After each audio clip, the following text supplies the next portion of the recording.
lies. It was just bullshit. What's the difference? It wasn't lies. It was just bullshit. The proper way to say it. No lies, just bullshit. The proper way to say it. No lies, just bullshit. The proper way to say it. No lies, just bullshit. The proper way to say it. No lies, just bullshit. Who said liar? I said bullshit artist. And what's the difference? Because I don't lie. Hello and welcome to episode 398 of your favorite podcast, No Lies, Just Bullshit. I am your host, Nick Swartz. Thank you for tuning in. This is the number one, illest, biggest, most accomplished, biggest catalog, most killers, number ones in the world podcast about the tattoo universe. You know me, I'm just talking that shit. But thanks for tuning in. Before we get into this week's episode, AllianceTattooSupply.com. That's where you got to go. You got to go grab everything you need to run your shop. Most recently, I personally have gotten a power supply, a backup clip cords, disposables, lineage needles, and pigment. But that's just the tip of the iceberg. You can get table drapes, you can get thermofax paper, you can get everything, you can get machine, whatever you need, man. And you can get it from guys that are real tattoo guys for the long haul. These guys, Josh and Fred, have owned Salvation in Richmond for a very long time, and they are just positive contributors to the culture. And that's what you're looking for when you're looking for a tattoo supply company. And you all know, you've been hearing it, I've been hearing it, it's been all through the socials and all the shit you see all the time. Is like, choose where your money goes, vote with your money, keep corporate out of tattooing, all this other bullshit. A lot of the companies that used to be tried and true have been bought up by corporate interests, and none of that shit is good for tattooing. So, that's just my opinion. I'm not the authority. I just happen to run the greatest tattoo podcast on earth. But other than that, I'm just telling you how I feel. And I feel like these guys, they do their best, and they do what's right. And I trust them, and they support No Lies, Just Bullshit, which we are, really appreciative of. And they support Alley Cat Tattoo, and they support the Shenandoah Rose. And speaking of the Shenandoah Rose, I know people are booking already. So if you plan to get tattooed, now there will be some guys taking walk-ups, obviously, and those guys that's the sweet spot right there. That's the truth about the Shenandoah Rose, is that there are no duds. Everybody is just, I put up the final list, and somebody just described it as murderer's row. I mean, every single one of these cats are killers. You cannot go wrong. And so, while I don't want you to worry about it, if you say, I really want to get a tattoo from Jeff Rasher, you should DM Jeff Rasher. If you're like, I really want to get a tattoo from Nick Hall, then you should DM Nick Hall. Because, slots are filling up, guys. And I'm excited about it. I'm excited about the whole event. We're going to have some tattooing on Friday and Saturday, 11 a.m. to, 11 p.m. maybe. And then Sunday, we're going to have 11 to 4. We're going to have food trucks. We're going to have people kicking it. If you're a tattooer, if you're into tattoo culture, if you're in driving distance, if you're in flying distance, if you're in swimming distance, if you're in boating distance, if you hang glide, you know what I'm saying? However it is, go-kart, one of them stupid skateboards with the electric wheel in the middle, whatever it is, come out, man. Come out and see us and just hang. It's going to be, in addition to top-level tattooing, there's going to be the sort of talk that you just can't get off of your Instagram Explore feed with all these fucking bullshit people talking about shit they don't know nothing about. And I don't even have anybody specific that I'm talking about. I just know that I'll see like 5, 6, 8, 10-year tattooers, but they don't have no fucking stories. They're in there just talking about how we do our taxes and what the fuck. Or you see these motherfuckers that are doing all these weird, I don't know. You see a bunch of people telling you what to do, and they don't have no tattoos, that sort of shit. So I know I'm off on a tangent. I'm a little fired up. And I'm just excited about the Shenandoah Rose. And so, come see it, come hang, come visit. Now, all that shit I talked about being the greatest in the world when it comes to the tattoo side of things, this is not a tattoo episode. This is a music episode. This is a friendship episode. My friend Tucker Wyatt, who was on here about a year ago with his band, the Mother Tuckers, is now formed a different band, and he's on tour with Congress, the band, and they are fucking tearing up the whole country. And, Tucker's a good dude, and he's, every time we get together, we have a good time. We have plenty of laughs, smoke a little, kick it, and that's exactly what this podcast is. So I tried to give you all that shit talk in the beginning because this is, we're going to talk music, we're going to talk shows, we're going to just crack up. We have a good time, man. And, for so many years I've been doing this. I think it's 10 years, by the way. I'm pretty sure I put out my first... at the very beginning, I dropped 4 episodes at once. 1, 2, 3, and 4. And I'm almost positive it was 2016. So we're at it for 10 years. And no one else has done it this long. No one else has put up even half as many episodes. And I'm just excited, man. I don't know. Maybe I need to chill. But this is me and Tucker. At about midway, Avery comes in. Avery, if you're not familiar, he shoots the shop talk stuff we do for YouTube with me, Andrew, and Porter. And, I thought it'd be fun if he came in and hung for a little bit of that and just got some audio, video stuff, and maybe we'll make some reels out of them or whatever. But so he comes in at one point and mixes it up a little bit, and it's just a fun episode, man. So thank you so much to Tucker. Thank you so much to Avery. And we had a good time, and I hope you guys enjoy it. Episode 298. So I got an episode, and then I got 400. I don't even know. Honestly, man, I'm not joking. I don't have a plan for 400. So I'm trying to come up with something, and stay tuned. Here it is, episode 298, No Lies, Just Bullshit, Tucker Wyatt. Shit comes easy, not enough to fall in love. Walk me down, she's turning me around. And when she sees me, I walk away and turn my head. Not enough, oh, she's not enough. And when I'm breezy, I'm too breezy when I'm high. My mind, she's staying on my mind. And when I'm lonely, then I turn on all the lights, and I find my baby's gone.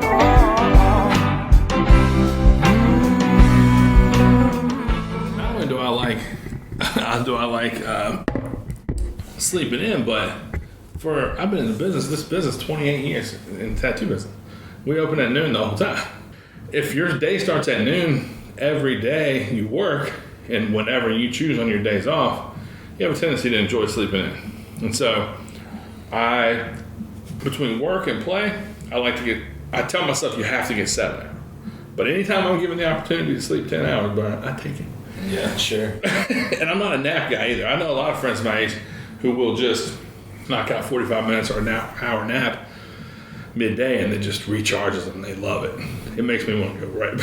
I never want to get out. I want to sleep 8 hours. It makes me tired, but it's like when I'm working too much and I lose the sleep, the nap, it's huge for me, dude. Like I'm still drowsy, but it's like if you fight through, you know what I mean? It's like a Quaalude in The Wolf of Wall Street. Like you resist the urge to sleep for that 20-minute period, feels so healthy after that. And I'll stay up later instead of like, you know what I mean? Just master that while you're young, because I never even flirted with the idea of taking a nap. And if I'm exhausted, like if I travel overseas or something and I'm tired, if I lay down at 10 o'clock at night, or if the first chance I get to sleep is at 10 o'clock in the morning, I'm sleeping 8 hours regardless. And so the last thing you want to do is go to fucking sleep at 10 a.m., sleep for 8 hours, and then have to go back to sleep 4 hours after you woke up. That's impossible. But that's what happens to me if I go to sleep. So then I got to power through the whole day, or at least most of it. And then I can try. Yeah. I remember last time I went to Germany with my brother, we have an uncle. I've probably never told you this story, but I've told it on here. I didn't know you lived in Germany. And I didn't live there. I've visited a couple times in my life. Where in Germany? Well, the first time I went was in 1996, and my brother already lived there. And I went to a place called Gelnhausen, which is like a little village, and stayed there for like 18 days or something like that. But when we went a couple years ago, we went to a tattoo convention in Aachen. But I'm going to give you the cliff notes of the story because I've told it on here to exhaustion. Sure.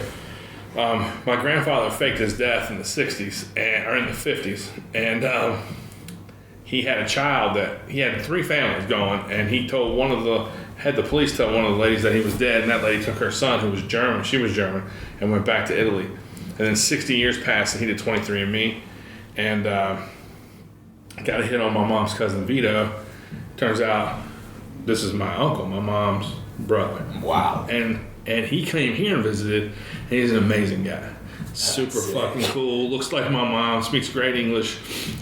Writes about Scotch and like does Scotch tastings. Does 30 Scotch tastings a year. He's way into that. He's just got a good heart. He's just a great guy. So my brother and I went over to go to a convention, but went to my uncle Marco's house for 5 days first. And when we got there, so we flew from Dulles and straight to Frankfurt. And that's a 12-hour flight. But when you get there, it's like 5 in the morning or 6 in the morning, something like that. Do you do you gain or lose time? You lose. So when we get to the airport, it's like 7 a.m. or 6:30 a.m. and we got on a plane at 7 a.m. the day before. So it's been a full 24 hours, but to us it feels like it's been 11 hours.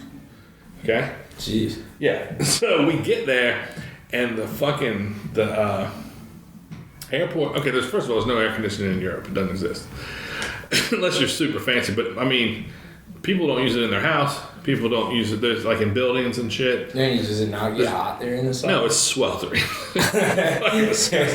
So we land. And it had been pouring rain for 36 hours. The airport was flooded, and the humidity in that bitch was outrageous. And there's this much water everywhere. So my brother and I are trying to find our fucking rental car. At one point, he was like, sit tight for a minute, I'm going to run up here. He takes off running, falls in fucking this much water, and he's just fucking soaked, bro. Anyway, so after about an hour and a half of trying to get our car, then we got to make a 3-hour drive to our uncle's house, and then he wants to have breakfast, lunch, and dinner with us.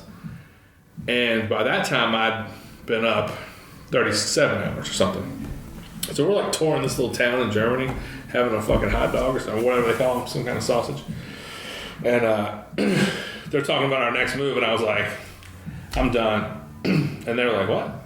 This is the second time I met my uncle and his wife. And his wife's a little pushier than he is.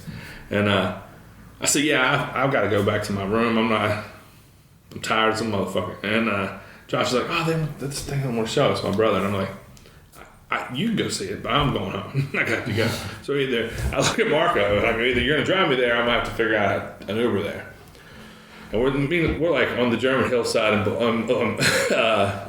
what is it? What do they call it? Bavaria. In like a village. And I'm like trying to figure it out. So my aunt was like, no, you'll be fine. And I was like, no, you'll be fine. I'll be going back to my room. And my uncle was like, you're right. I'm glad you said something. Let's get you back there. And so we went back, and he was like, I'll be back in an hour and a half to pick you up for dinner. And I was like, I told my brother, I didn't say nothing to Marco. I told my brother, I was like, I'm going to bed, dog. I ain't going to motherfucking dinner. I'll go to breakfast tomorrow. He's like, man, this is the one. It's like this 100-year-old restaurant that used to be bombed out. It's like, you know, there's no ceiling. It's like a canopy of vines and just fucking bird nests. It's an incredible place, you know. And Josh was like, you can't skip this. And I'm like, bro, I'm fucking wore out.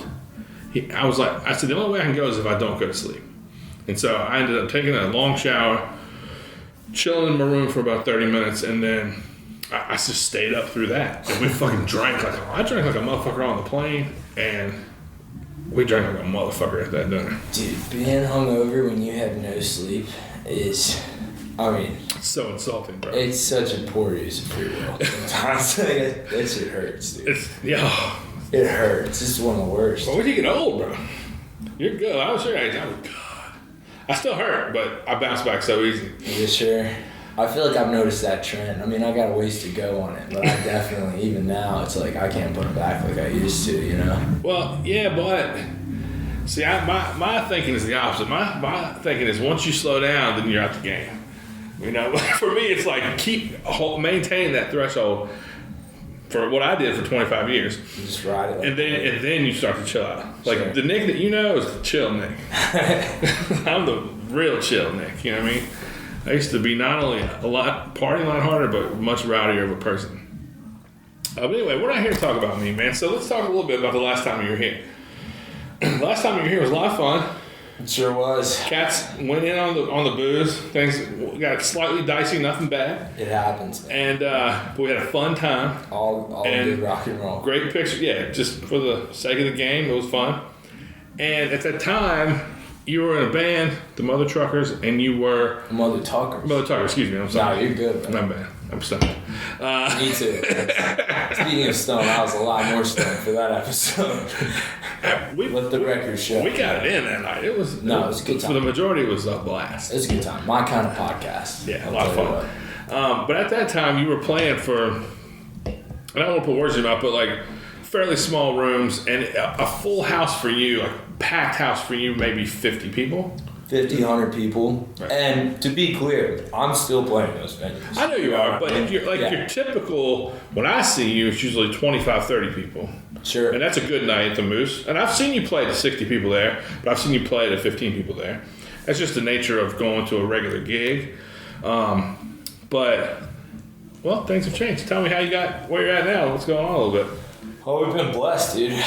Basically, we met some good friends, man. Like, shout out my boys, Congress the band. Like, they've been awesome to us, and their manager found me playing a solo gig in Charlottesville at the Whiskey Jar, like some time ago, probably, I don't know, year and a half, 2 years ago, and then we chatted for about a year. They invited me out to open up for Congress, which is the other band he manages. They're super popular in the SEC and just stand-up guys. They got a crazy fan base. Like, playing for Congress crowds is nuts. I mean, almost everything's sold out.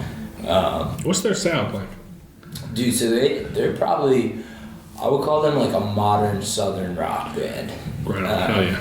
Yeah, with a beachy flavor. They're from Charleston and Columbia. They're a bunch of South Carolina boys. Okay. And those are good music party cities. A lot of good shows come through there, which means there's a good people there know music, which is great. Getting to tag along and live with them on the road, it's like the jams are really cool. Like, they've got super tasty influences, like a lot of Southern rock, but also like new stuff. Casey Elephant, like, I don't know, they got great taste. Everything from Turnstile, just like really, really versatile rock and roll palette, you know? They're good guys. They're fun to hang out with. Roughly how old are those dudes? Your age?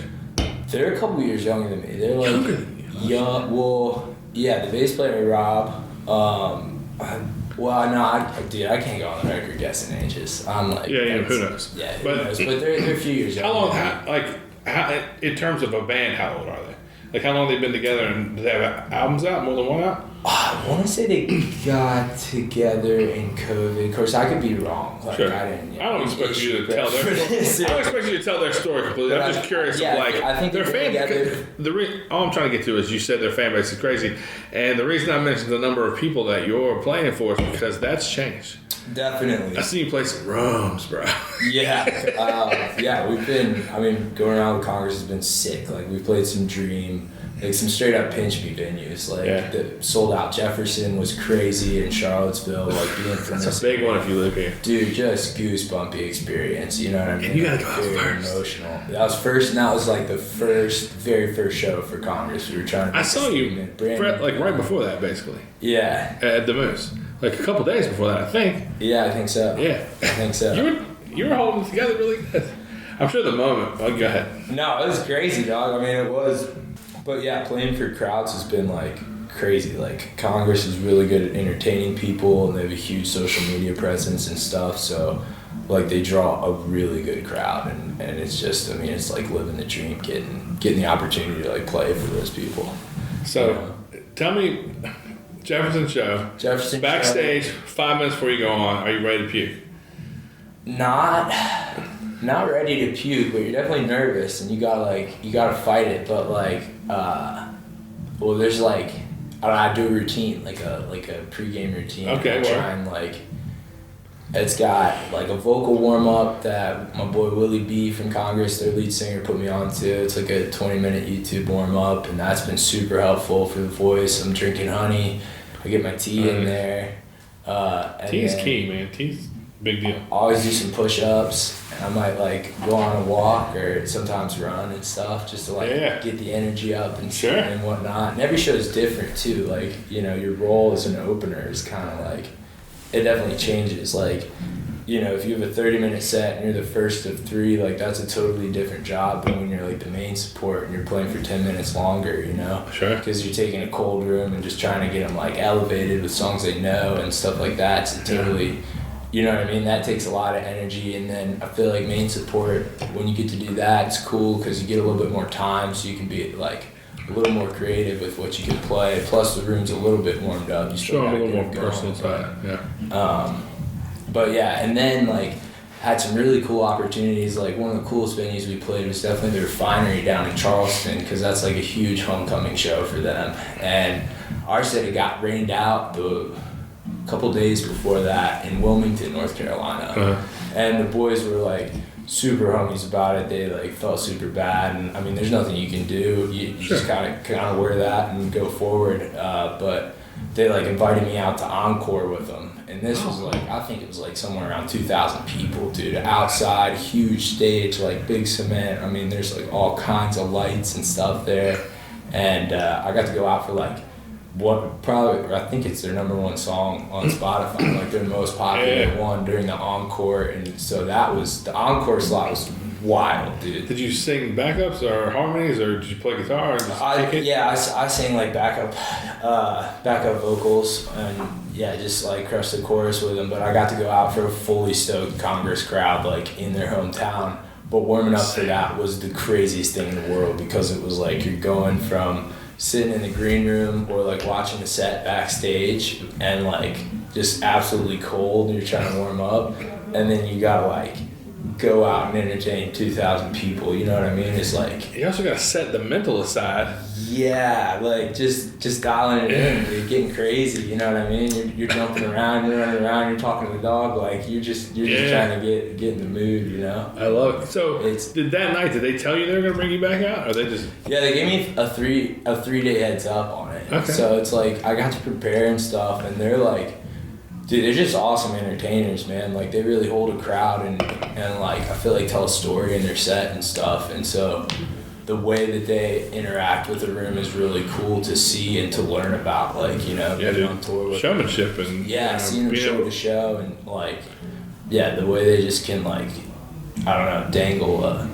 crowd in the palm of their hand. Like it's cool. That's great. That's just really cool to hear of such a young band, because you know, people listen to music or watch it on YouTube more than they go to shows, comparatively. You know what I mean? Like there's still like there's stuff at every level, of course. There's stuff for people that are doing open mics, and there's stuff for like you have a following, but it's regional and so on. In Congress and their regions. But I feel like people, like there's bands now that put out albums and never tour. You know what I'm saying? And they have some success, but they never tour. And so the fact that they're a young group and they have showmanship and they understand what it's like to deliver, I mean, that's super cool, and it makes me optimistic for the future, because that's what you want to know. You know what I mean? You want to know they can bring the house down. No, 100%. And I think, I mean, it's been wild to me, because like I'm a little bit older than these guys. So when I was in college, like the party scene and like the fraternities, I feel like it was all like, it had shifted to kind of DJs and like electronic music, and that was at all the functions, sometimes hip hop or whatever, but like live music was not a thing, you know what I mean? There weren't like college bands, and you know, I spent time at Tech, Radford, my parents lived at JMU, you know, I even went to VMI and, you know, dated some girls from UVA, so like, I've been around. You've been all schools in Virginia. Yeah, but it's crazy to see these frat kids are like really taking the live music scene, like, you know what I mean? They're like giving breath to it, you know what I mean? Having these parties and like bringing so many people out that want to see a band, and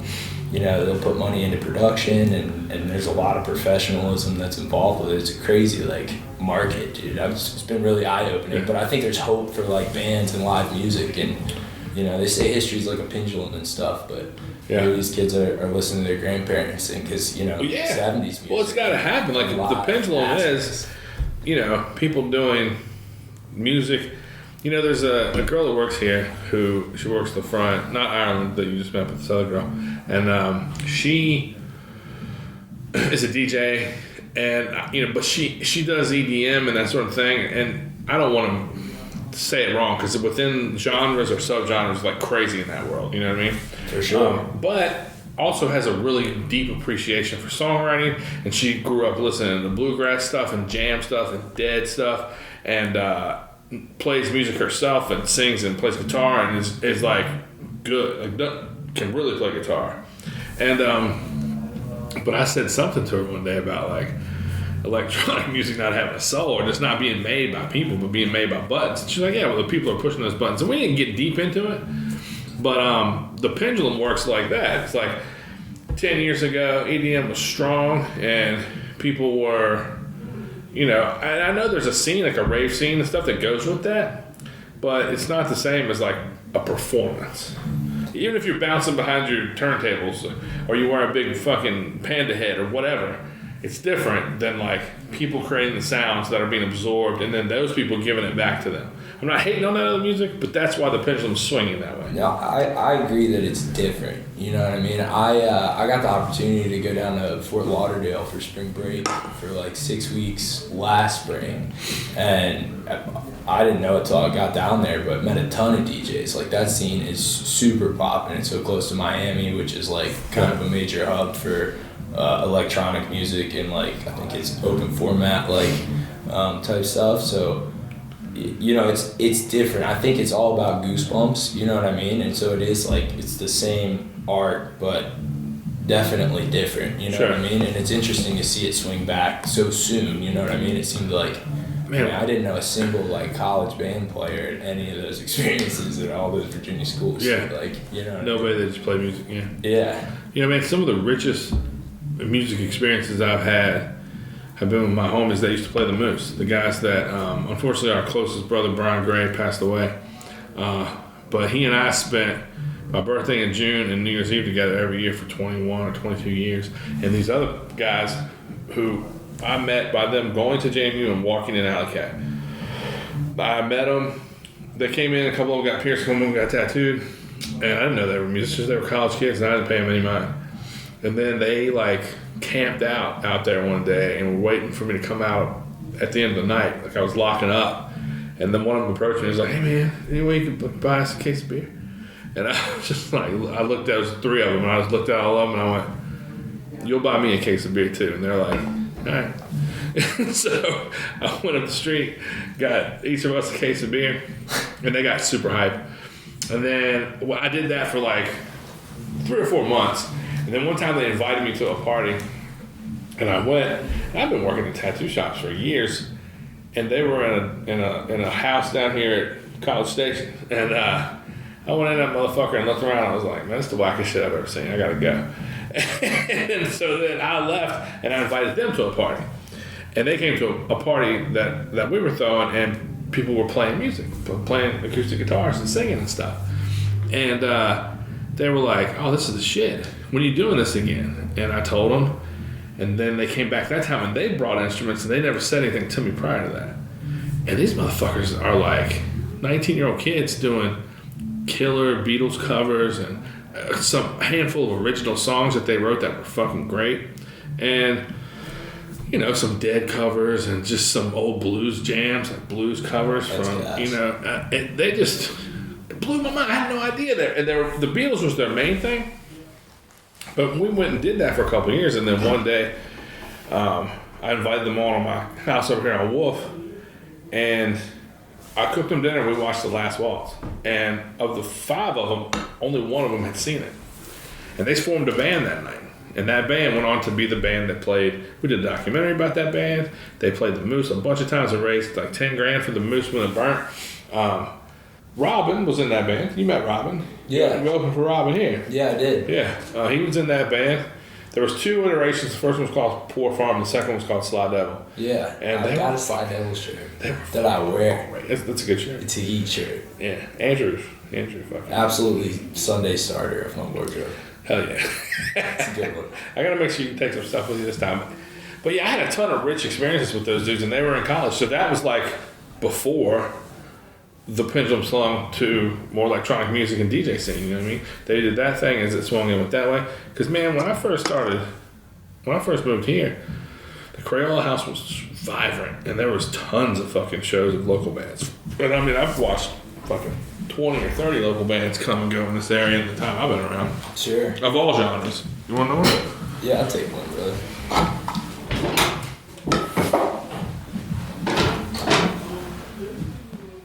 I don't know. Our pizza came out. Open doors. I saw pizza, but I didn't know where to be found. Let me take a peek out there and check. You want to keep rolling? Oh, we can keep rolling. Oh, I can do this for a while. I don't know what we were talking about. Oh, the pendulum again. No, I know what I want to ask you about, bro. I want to ask you about all of it, and I want to hear what like the travel schedule and the regiment's like. And I've seen a dozen clips where the crowd is singing every word with you. How much fucking fun is that shit? Dude, I mean, I'm not gonna lie. The first couple times, I was so nervous. So like singing, having them sing with you? Yeah, because a lot of people sing out of key. And I'm like, you know what I mean? Sure. I'm trying to really like learn the job and you know what I mean? Be perfect with the music and stuff. So like sometimes hearing other people sing, it was like distracting. I mean, it's the most humbling thing ever in the world. It's exactly where you want to be. I mean, it's breathtaking. Yeah. Bro. Like this shit of dreams. Like, you know, But it takes you off your job a little bit. it's like, yeah, well, yeah, it's just like, it's different than all the reps you've taken to perform that song. You know what I mean? Like if you think about your Kobe Bryant, like taking 10,000, you know what I mean? That's like, if I'm going to do a cover, I want to be like covered 10,000 times before I whip it out on stage. Sure. You know, like I want it to be really good and professional and stuff. Yeah. And so, yeah, the first couple times, I'm not going to lie, it threw me off a little bit. I was shook, but it was so cool, you know? And so, you know, even though it was a little shaky, I like, we as a band have been very strategic about keeping those songs as like pillars of our sets because you know a lot of times we are that first opener and our job is to like take a crowd of really anticipatory excited college kids that are really excited to see Congress the band and you know what I mean and blow the roof off that motherfucker and like get them involved, make them happy, make them start fun. and burn tearing down the bricks like it's a rock and roll show. You know what I mean? And we sing country, but that doesn't mean we can't take some stabs at some southern rock songs. You know what I mean? Yeah, make some noise. And that's a huge influence being from the Valley, which like is where our pipeline for musicians are for the band always. You know what I mean? And yeah, dude. I mean, it's a privilege. It's an absolute privilege. I've been watching a handful of these podcasts or listening to podcasts with Chris Robinson of the Black Crowes. Yeah, they have a new record out, and he's like kind of. I mean, he did late night he did Fallon and Kimmel and all that shit, but he's been doing a ton of podcasts too, man, and I love Black Crowes. Just talking about Southern rock and the Allman Brothers and Leonard Skinner and the Black Crowes are the big one, top heavy, you know. They're coming to, I think the Crowes are coming to DC. We should fucking go to that shit. I think they're coming with Whiskey Myers and Southall, which I cover both those bands a ton. Those are big. That's big the Whiskey Myers song that you play that Nate loves so much, isn't that Whiskey Myers? Yeah, the kids love Broken Window Serenade, which like that Firewater album's gotta outdate them a little bit. I mean, it's one of the best songs I've ever heard. I don't know their stuff really, but I know that every time you play a song, Nate's like, "That's motherfucker boy played it for me." Hell yeah, dude. I mean, it's a goosebumpy song, man. It's like that's what I think it's all about. I only know your version, and I dig it. But yeah, man, the fucking. So, have you seen the Crowes? I've never seen them live. I want to ask you about your best live show that you've ever seen too. But anyway, I saw the Chris Robinson Brotherhood, which was the lead singer's like hippie band, at the Jefferson. And they I mean, some of it was a little jammy for me, like 18-minute songs and stuff, but they did like Never Been to Spain by Three Dog Night, and they did some Otis Redding stuff, and you know, Chris Robinson has the fucking chops for that. He can sing his fucking ass off. And they were great. But then, a couple years later, in Atlantic City, me and Robin and our other buddy Hari, we went to Atlantic City and saw the Levon Helm Band open for the Black Crowes. Holy shit. It was crazy, bro. Holy shit. It was amazing. Huh? In Atlantic City, no. In Atlantic City, at the Borgata. Fucking giants. Indoor, in a casino, but in the biggest, like a stadium-style section of a casino. enormous. Way bigger than like the outdoor at Charlottesville. What's it called? The John Paul Jones. Huge, bro. Yeah. And Levon Helm Band played first, and they killed it. They had a huge horn section, and they fucking killed. And then before they went off stage, Chris Robinson and Rich Robinson, the brothers from Crows, came out and did The Night They Drove Old Dixie Down and The Wait with the Levon Helm Band. Chris Robinson sang 2 of the verses on The Night They Drove Old Dixie Down. Bro, it was one of the greatest live things I've ever seen. I mean, it's up there for me. It's huge. Huge. They killed it. Yeah. But anyway, Southern bands, man. I love the Crows and I love the Allman Brothers. There's a lot of great Allman Brothers stuff that people don't really know. Sure. And the same thing with Crows. Like, they have a ton of killer shit that people just aren't aware of. I know you played a ton of shows. What's the favorite live show you've ever attended?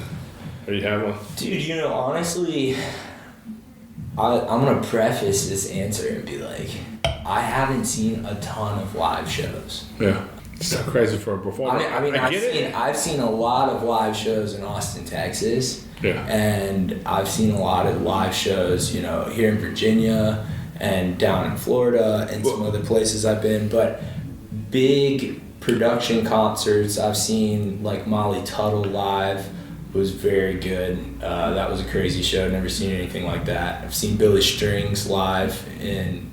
He's coming to Roanoke. My brother was talking about it. Yeah, I mean, that's an experience. That's like, I went to that concert stone cold sober, and some of those mandolin transitions, the way the sound shifted around and hit my ears, bro, I felt like I was like falling into the floor. Yeah. Like as if I was on some type of something. Wink, wink. You know what I mean? But like, it was, I mean, it felt like that. And I was stone cold sober, like just jaw dropping. Like the coolest shit you've ever heard. That's euphoria, bro. That's real. That comes from music. Aggressive newgrass, bro. It's, I mean, it's amazing. But I don't know his stuff that well. I know how good he can play. I feel like there's a large bit of his discography. He's put out a lot of music, and he does even cooler shit on YouTube and like stuff like that. But I mean, the stuff that I get hooked on, he's like a real earworm, you know. The stuff that I know, like I bluegrass is some of my favorite stuff, and so Bill Monroe is like his hero on me. Yeah. And Bill Monroe's the greatest to ever pick it up. What I want to do is if I turn on Billy Strings on YouTube, I want to see him do a Bill Monroe song and talk about how it made him feel. That's what I want from him. I know how good he can play. Dude. Yeah, he's so real. I know. And my buddy, we have a good friend named Chris Fox who tattoos in Michigan and where he's from. Yeah. And he did a portrait of Doc Watson on Billy Strings. That's sick as fuck. He's done a ton of fucking tattoos on Billy Strings, and he's in a huge band called what the fuck? It's called See You Next Tuesday, which is cunt. You know, fucking nice. Yeah. Hell yeah. And they're huge. And like the hardcore, I guess it's hardcore metal kind of crazy stuff. Anyway, Billy like tours with them and fills in for their guitar player for months at a time. It has months at a time. So I'm familiar with him in a handful of ways, but I don't know his catalog. I know Little White Bag, and everybody knows that one. But when I like want to get something out of him, I want to just see him shred Foggy Mountain Breakdown or just a classic and just blow me away with that. You know what I mean? Man, his War Pigs is pretty good. His what? War Pigs. Yeah. Like you know that song. Mm-hmm. His War Pigs is pretty good. He does a hell of a fucking Bob Dylan cover acoustic, bro. Yeah. I mean, jaw-dropping shit. I gotta say. Are you a Dylan guy?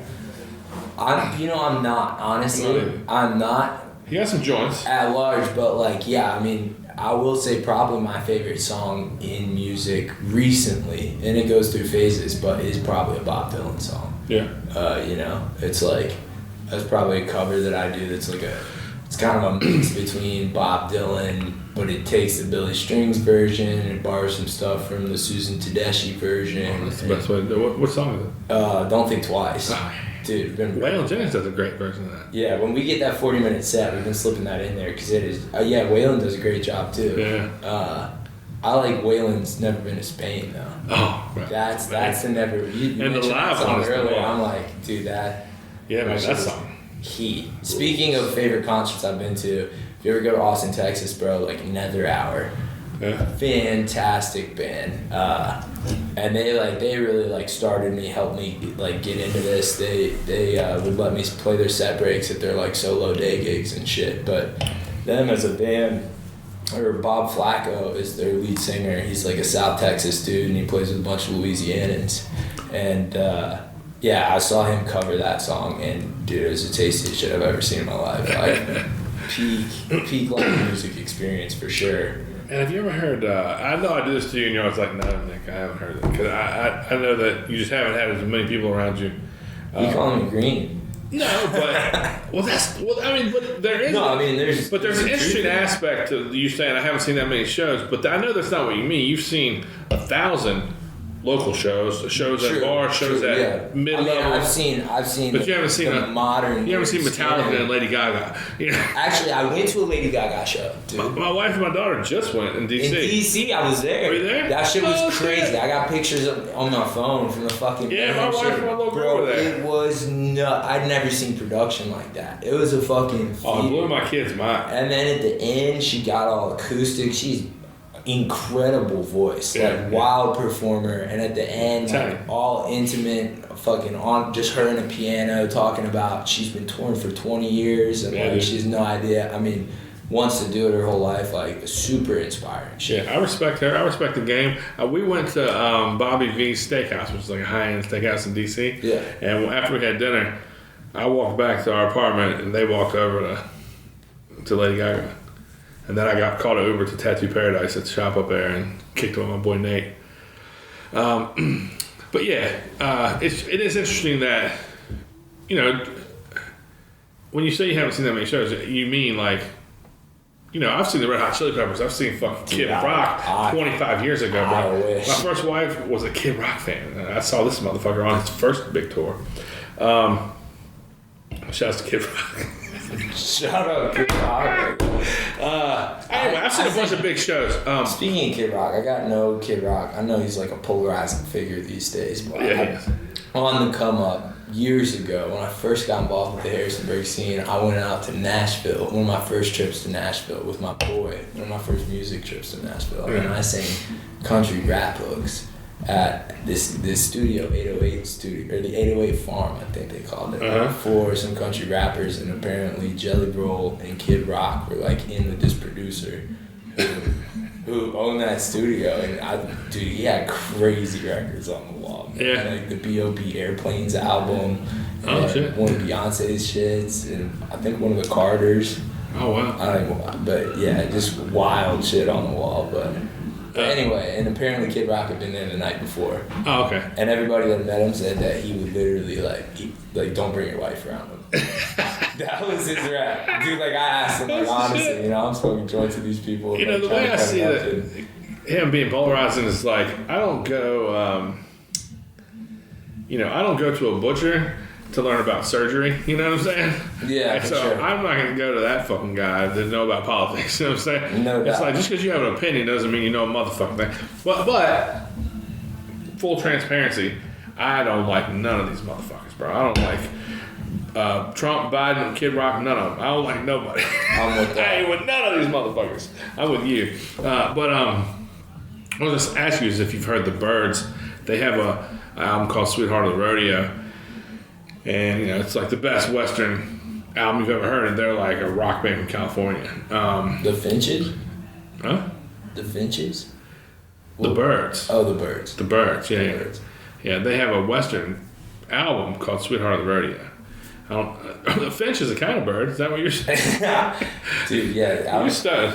I'm stoned. But I don't think, yeah. Anyway, I'm going to pause this for a minute. I'm going to play one song for you. All right? Bet. Is that cool? Yeah, 100%. Let's hear it. Good question.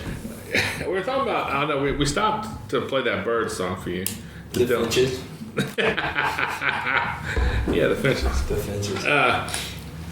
But from there, we went all over the place. Yeah, well, that's how these go. So, that's why I'm here, really. Is that thing going through? Mm-hmm. All right, great.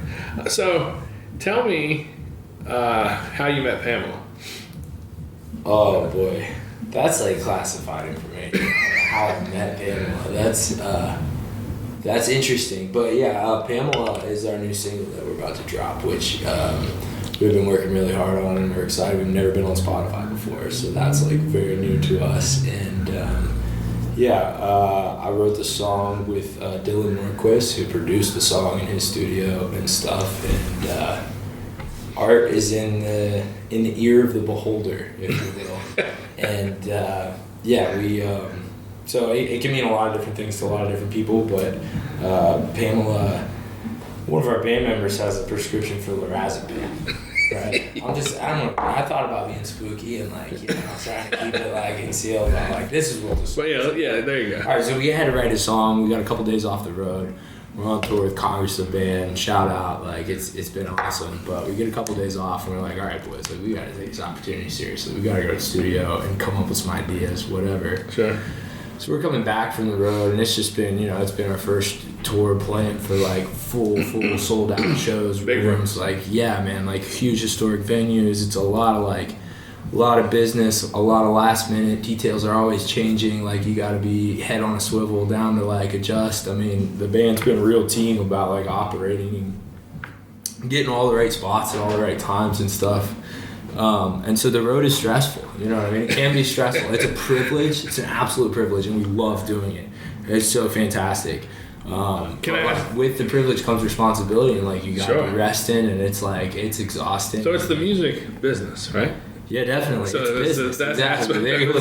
Business. It's business, and it is all business. And Congress is super professional to be on the road. Well, I was gonna say, if it wasn't the music business, you'd be playing in your backyard with your friends. Exactly. But because are you following them down the road, or are you just meeting them at the next thing?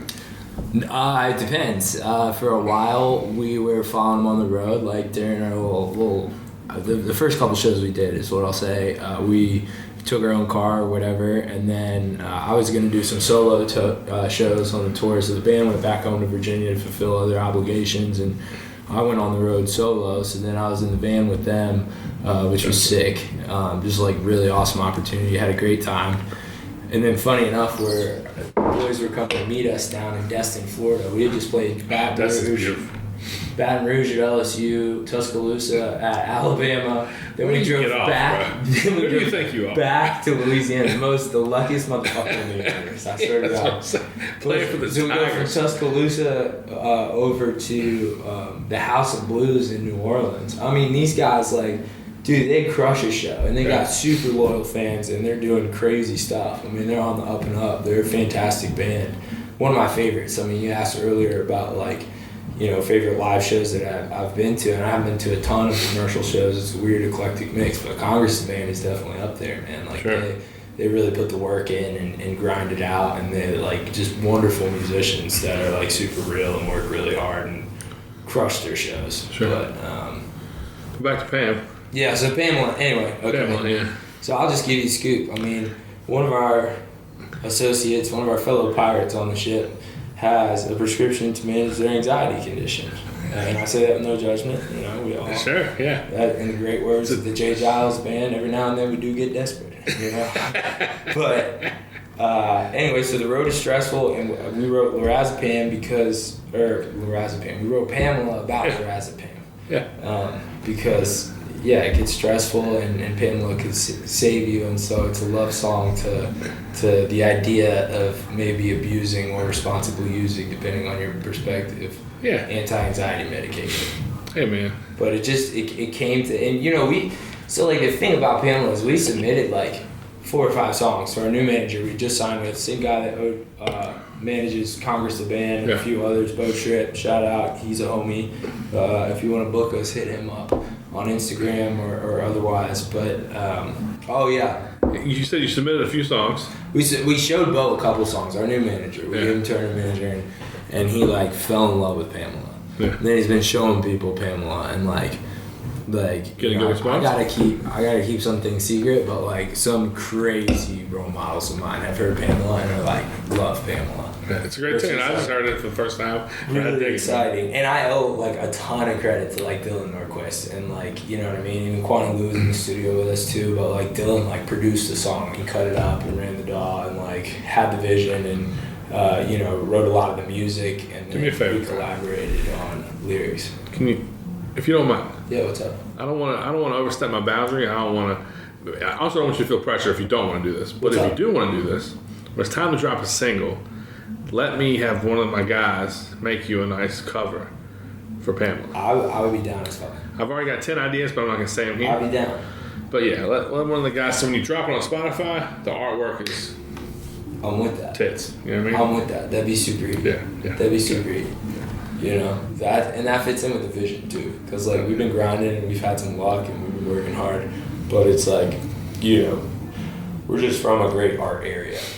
You know, the Shenandoah Valley is like, it's a hidden gem for art. There's all kinds of artists, painters and craftsmen and musicians. And I mean, it's a real battleground. It's tough to thug it out here on the local scene, you know? But well, when you played here that night. We're all about the collab and we want everybody, like, we realized on this journey, like, a long time ago that, like our dream of getting to be a full-time band and being a famous band or whatever is a lot bigger than, like, our dream now, you know what I mean? It's got a lot to do with, like, our community and people who have like, helped us get to where we're at and believed in us at an early stage and, like, Sure. you know, anybody that's ever showed up to a Moose Lodge gig or, you know, Gold Crown on a Saturday night, Gold Crown cover, like, you know, that's really like how we've gotten here, and it's all built upon, you know, what's the rib place in Verona? What's that?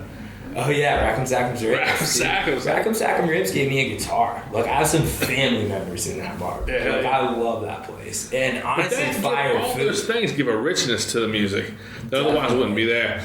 You know, it takes a community. But when you played here and opened for Bone, man, that was a room full of fucking murderers, all artists, pretty much.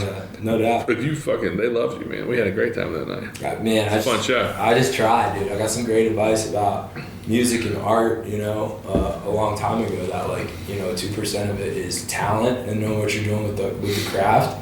And then the other 98% is just, like, being willing to be the only dude singing or doing your art in a room of people not doing your art and showing the vision because it's vulnerable, you know? Yeah, absolutely. And, yeah, I think that was great advice that I got early. Oh, yeah, it is, man. And all that stuff's hard, you know? We talk about it with tattooing all the time where, you know, it takes a lot for you to share something personal, show a side of yourself.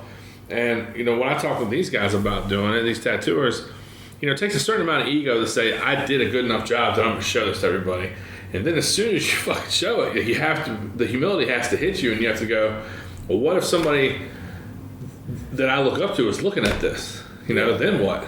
And there's a vulnerability that comes with exposing yourself in that way. And the same thing goes for you, man. Like when you really want to be well received, right? No doubt. You really want to be well received. Yeah. It's not always easy. It's like human nature to want to be well received. Right, but it takes a certain amount of ego to say, I'm going to fucking give it to you. But once you give it, you're like, right? Right, no, it's a little crazy. And it never sounds like what it sounds like in your head. Like, you know what I mean? Every time you put it out there, it's not exactly just like that, but that doesn't mean that it's not good enough for people to really appreciate and, you know what I mean, run with and connect to. Because that's what it's about. Man, fucking House of Blues. You played the House of Blues, dog? You know, honestly, I can't lie. I didn't play it. That was the one they sat me out for that one. I was so pissed. Did they have a local opener for that one? Yeah, I think. Yeah. I'm sure that was a fair amount. I don't want to misquote bands again. The details are hazy. But that was literally like bouncing around the golf like that. That was just. Tell me. So what's the longest stretch you did? Like consecutive days on the road? Consecutive days on the road? No, not even necessarily playing a song, but like, did you do a week? Did you do 2 weeks? Did you do a month? We were on the road for like a month. Okay. Like I left my bed. What month was that? In April, right? Yeah. Okay. So March, I paid my rent in Harrisonburg to my landlord and spent the last day of the month in my bed. Okay. So that was the only one. So you describe to me, let's say just like day 12. I know you don't remember what day 12 was, but what you're in day 12 is like, that's like Orlando. So you're in, but what I'm saying is you're in the tour, you've slept in weird places, you've drank too much, you've ate a bunch of trash. I got all the family jokes. Talked to 1,000 people already, all that shit. So just like wake up, what time, just tell me like hotel or fan house. A typical day on the road with Congress on tour, I would say it's like you get on the road by about 10. So, you know, everybody like wakes up differently, has their different routines, but like me, I like to wake up, either go to the gym or like just like call family members and loved ones in the morning, and then I'll hit the hotel breakfast, and then I'll go back, pack my bags, like wake Daniel up, the guitar player for Congress, and then I'll hit the bus. We all gotta be out there by like 10, and then you like drive from 10 till the early afternoon, stop to pee, like, get a bite to eat at like Ward's in Mississippi, shout out. It's like, that's a crazy place, but I got a t-shirt, it was nuts. Sounds crazy.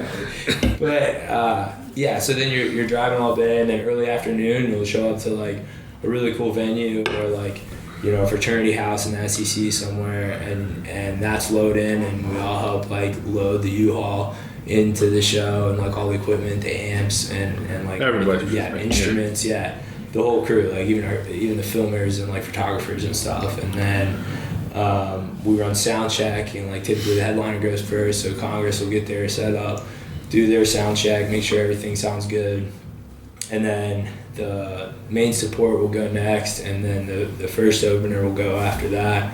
And then like there's a couple hours off, might get dinner, like warm up for the show, go kill the show.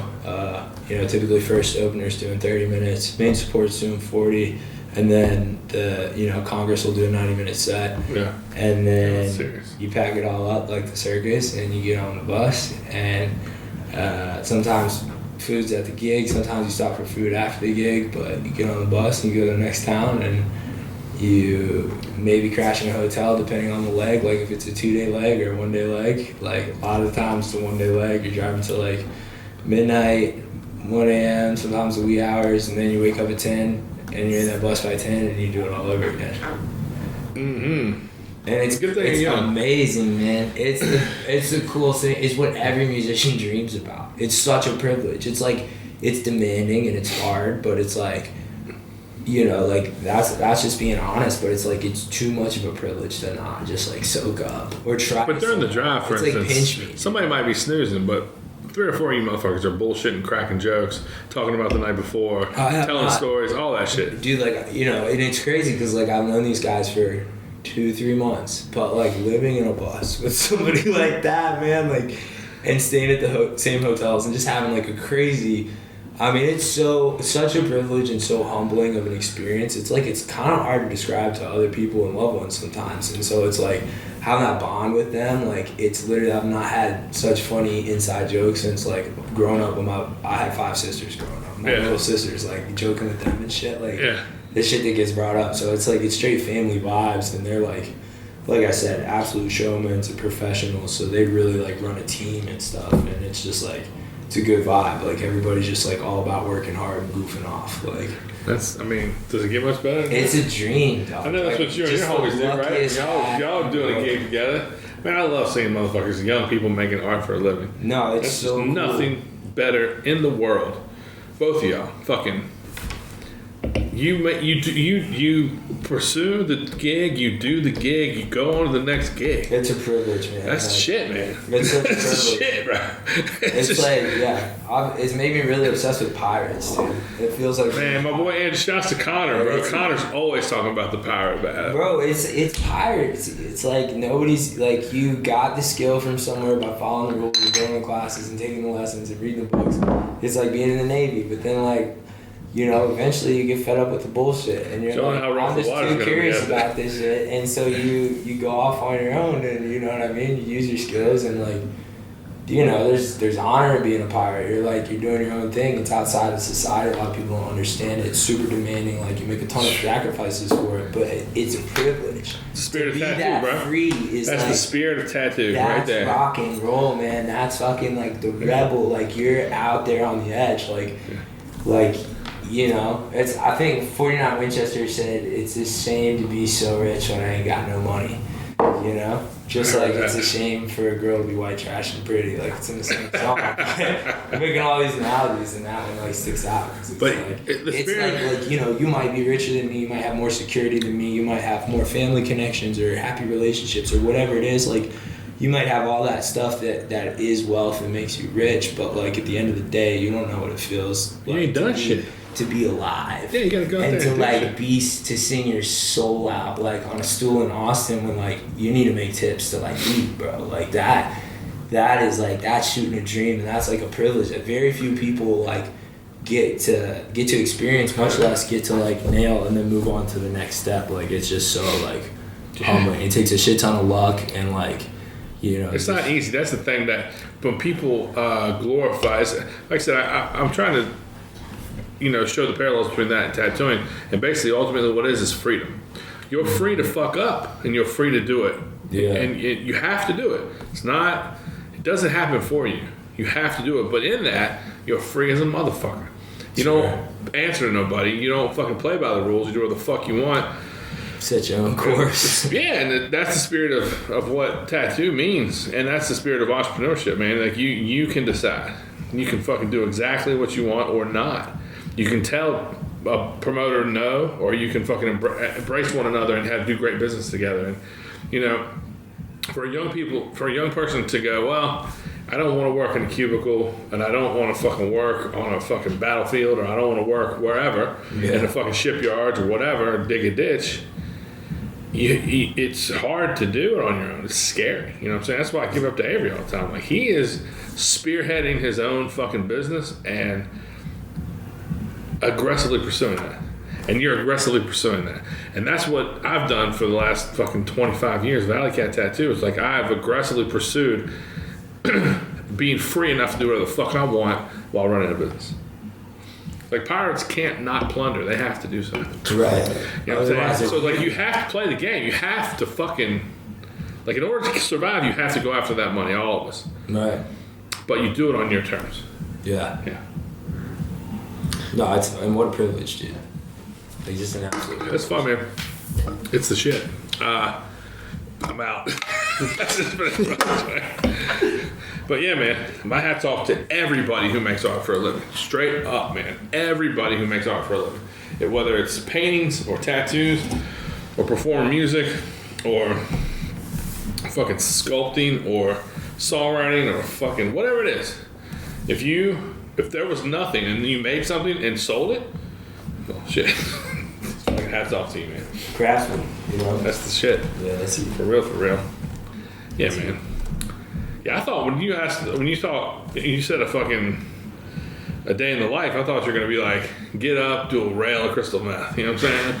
Don't eat for fucking 3 days. I give you the PG-13 version. I didn't really think that, There's some Crease and Sneef around, but, you know, the boys keep it low-key. They're a bunch of surfers from Charleston, so, yeah. So, I'm assuming that you have to the time that you get to, and I know you're not a heavy drinker, when I first met you drank more than you do now. Oh, brother, I'm not a heavy drinker because I have to be. Like, I'll be real, like, I don't take this lightly, but, like, I think I'm an alcoholic, like, you know what I mean? Like, hereditarily and stuff, I love to drink. But you hung out with me and not had a drop more than once. Oh, no, 100%, but that's been out of necessity. That's not, like, you know. You mean disciplining yourself? Culture or family or, like, yeah, like, you know. Well, you're disciplined. Like, it's like, you lose it, bro. You don't like, think me and this motherfucker want to cut loose constantly? Yeah, no doubt. Bro, I love to just... all I want to do is just run full speed at excess. That's you know what I'm saying? I just want to get fucked up regular. Right.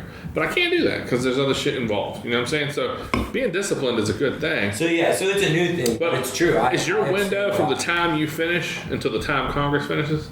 Is that your opportunity to like blow a joint, fucking talk to some gals, goof off a little bit, or talk to the other bands in the room? That's definitely the mindset I went into it with for a couple weeks, because a huge part of it is networking too, like being at shows that big and working with Congress's network. I mean, there's so many like renowned people, like they're working at great venues. You know what I mean? The business teams that they have working on their stuff are phenomenal, with content people, like production people. There's just so many people to meet. So definitely I went into it with, we were going to celebrate a little bit because we got there, even though we hadn't done shit. But like, and then, maybe I'll loosen up to talk to some people that are important to talk to or whatever. But what I quickly learned, like being in the grind for real, was like, the more I was getting messed up on the road, it's like that affects your recharge time for the next day. And it's like that bus is coming at 10 a.m. And if you're going from Beach Mountain, North Carolina to Baton Rouge, Louisiana, and it's going to be 2 days on the road with very little sleep time in a hotel, it's like you don't want to be hungover like that. Yeah. You know what I mean? Because if you're hungover like that, then you get tired and your warm-up's not as full effort, and you're off your game and you're not dialed in, and it's like, Well, that's where Adderall comes in, dog. You can get me singing. My PR dad's gonna. Well, at first I was saying to myself, that's where cocaine comes in, and I was like, this is not the 1990s. Well, so then I was like, we're in the age of Adderall now. Yeah, I mean. I'm kidding, bro. I'm just very well. Yeah, I'll keep my mysteries right now. Like I said, I don't sell too many tickets myself. We're trying to change that, but we're working real hard to change that. But, yeah, I'll keep my mouth shut on that. No, I get you, man. I know exactly what you're saying. Well, I mean, again, I keep comparing it to the tattoo world, but when we go do a convention, it's like I get there Thursday and I'm leaving Sunday or Monday, and I know that all my dogs are going to be there, bro. Just like we got a Shenandoah Rose coming up, and it's going to be the same thing, man. I was trying to set my mind straight just the other day, like how stoked I'm going to be when we do Shenandoah Rose. I can't do Thursday, Friday, Saturday, Sunday the way I want to, because I'll die. Yeah, it's just not enough time, resources, bro. Correct. I'm with it. So I have to not only do I have to wait until at least 8 or 9 p.m. to start drinking, but I have to go back to my fucking room by 2 a.m. or I'm gonna fucking just not make it. Sure. You know what I mean? Like I got a suite down here at the Madison. I'm not even going back to Elkton. That's how I have to cut that time. Yeah. That's time wasted. No, I get it. But same thing with a convention, man. When you're doing a convention, it's like all your homies are there. We go to fucking to do Pagoda or something, and we show up on Thursday, and I mean, you know, in this business, it's like super tight bonds that you'll form with other bands as you go. And, you know, there'll be time where you're performing with Congress, but there'll be another time you're on tour with a different band. And then half the time you're on the same couch as these guys. But you'll eventually, run into Congress on the road or something. You're like, oh, bro. Yeah. That's what we do every tattoo convention. Every tattoo convention, we'll run into our best homies. But that's what I'm living with. It's like, you got to behave. Down in Charleston this summer. We're going to run the local scene a little bit. Tell them about what your plans are. Yeah, so this summer, I'm moving down to Mount Pleasant, dude. And South Carolina for 3 months. And beautiful country. Yeah, going to play some local shows around there, some local venues, a lot of restaurants. I'm excited. It's been a big dream of mine to play. My musical dream has always been to play for full rooms of people, be a respected musician, and to live by the beach. And so I'm moving in with Ron Farmer and Jed Sewells, the guys from Congress. Well, you'll live by the beach and you can play with full rooms. I don't know about being respected. It might take a little time. I'm getting there. Maybe by the end of summer. Yeah, it's the journey, right? By the end of summer, maybe right? Next summer. You never know. It's a long journey. The goal is always to get as good as you can before you die. But after that. But that's the beauty of working hard. If you die tomorrow, you're better today than you were yesterday. Exactly. You know what I'm saying? As long as you keep working. Keep that trend, you can't stop working. That's where, huge components of that. But hell yeah. So a little time down at the beach. It'll be good to smell some salt and catch some rays and play some beach gigs, a little tiki bar, a little Chico Feo. There you go. Down there, it'll be good. It'll be good, man. I'm excited to get out on the pier, busk around a little bit, catch some fish, get on some boats. Will those dudes be there all summer and just doing local gigs? Well, so they just announced their summer tour. Oh, okay. They're all over the Northeast this summer, and then we're with them down from DC down to Charleston. What are they? Are they playing anywhere close anytime? They're playing DC at the 930 Club. Okay, I've seen thousands of times there. Okay, yeah, come out, dude. You can come back. We'll get you in there, bro. We'll hook you up. We'll have the people. You should meet the guys. I mean, you know what I mean? I love to see them. No, it's a family. They're fantastic people. Really enjoy working for them. High integrity, just awesome people to learn from. But we're playing DC. Then we play Virginia Beach. Then we play Wilmington, North Carolina, and then we're down in Charleston at the Windjammer, which is a beach. Oh yeah, I'm playing with the Windjammer. Yeah. Are you? Is that at Virginia Beach or that's the one? So we're playing. I think it's something 27 in Virginia Beach. I'm not sure. It's not the most professional sound here, but Avery and I were down in Virginia Beach not too long ago. We fucking party. It's a 600 cap venue down there in Virginia Beach, but nice. Yeah, Windjammer is awesome. It's Virginia Beach. This is funny. We had a good time. But we went to a club down there. Dude, I got history in Virginia Beach. Y'all don't want to get me started. I did too. But we went to a fucking club down there. I hadn't been in a club like that in a long time. And we walked from Love Song, this restaurant we were shooting at and hanging out with, and those people were great. And they were winding down, and Avery was fucking fired up. He was ready to fucking kick it. And so was our homie Anthony. And so we went. They were like, go over there. When they say go over there, I just thought it would be a busy bar. It was, but there was super loud fucking DJ playing random shit. Some hip hop and some bullshit. You know what I mean? But I just hadn't been in a club that was fucking absolutely packed and loud as fuck and full of skanks and all kinds of fun in a very long time. It's like that jam in the middle of the party, bitch, get off me. I don't know that jam, but I'll tell you that. I'm sure every I'll time. send you some shit. You season me, I'll season. But man, we went in there and they played some joints that I knew, you know what I mean? But man, it was fucking hilarious. It was fun. I had a good time. It could have been more fun, but it could have been whack, and it wasn't. So yeah, I feel that very often. Yeah. But man, I just hadn't been in a place like that in a long fucking time. Virginia Beach. Shout out to Virginia Beach. On a 7-5, man, nothing like it. Got some homies down there, got some enemies down there. Oh shit! It's a good place. I love that place. I spent a lot of time down there as a young man in my teen years and before, and my grandparents lived down there. I fucking loved it. Man, we did a podcast with this guy, Art Vandelay is his name on Instagram, but he's a local artist down there, man. He's fucking crushing it. Just fun to be down there and be in that scene. And anyway, we just did some time there. You're about to do some time there. Yeah. Well, we got a date there. I think it's late July. Yeah. 27th maybe. So you're gonna be some gigs at the tail end of that stuff. When are they playing 9:30? Oh, that's a great. So here's the thing. I got ADHD. I'm a little time blocked. I'm not too good at these date stuff. I gotta hire people for that. But I take the music real serious, and we know a thing or two about that. So, but this is the guy who didn't bring his guitar with him. Yeah, that's right. You know what I mean? It's well, you know. I'm teasing, dog. I'm teasing. I'm fucking with you. No, yeah. I mean, the real reason I'm sick, but yeah, I can't say that too loud. You know what I mean?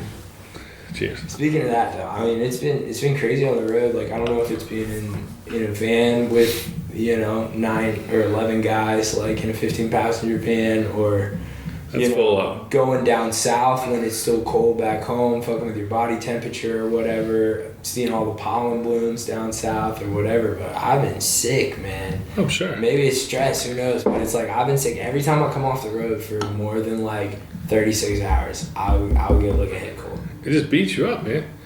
And you're young. You're not smart enough to take vitamins and shit. You probably just fucking... Well, okay, vitamins is a stretch. It's funny you mention that. I mean, I do the whole thing. I do the throat coat. I drink honey. I tea before show. That's all for your voice, though. You have to do something for your whole... Vitamin C. That's nice, but you need a multivitamin. You need to fucking get a certain amount of sleep, which you can't do. And even if you have the hours to do it in the situation that you're in, you're doing it in a different bed every night or a different sleeping arrangement every night. That fucks you up. That's fair, yeah.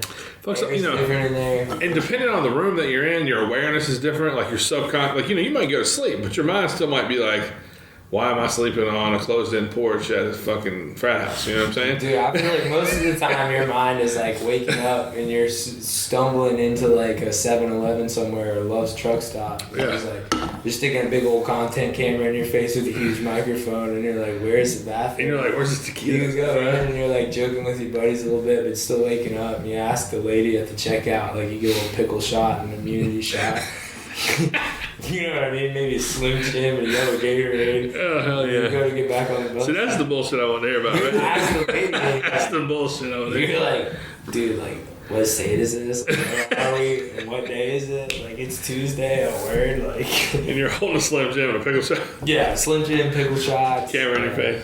Sometimes you get desperate. You have to eat the still heating hot dog at Love's. Going behind the marker. Right. It's like, But it's like a pre-cooked, so that's a big debate. We don't know. That's another bus debate. It's a long-standing question. Like hot dog, is it a sandwich or is it not a sandwich? We don't know. Are the non-cooked ones okay? We're not sure of that either. There's a lot of hot dog philosophy. The non-cooked ones are basically bologna in a tube form. I love bologna. Yeah. I grew up on and that's why I say it's not a sandwich personally. I don't know where you're at on that. I would love to get your take though. And I don't think it is. I've listened to a lot of episodes. I don't know if your listeners know where you stand on this. I'll be quite frank. They know I love a good sandwich. It's obvious, but is a hot dog included? I don't think a hot dog's a sandwich. A hot dog's its own category. Well, we agree on that. Is a burger a sandwich? It's its own category too, if you ask me. No, I'm not gonna lie. That just fucked me up, dude.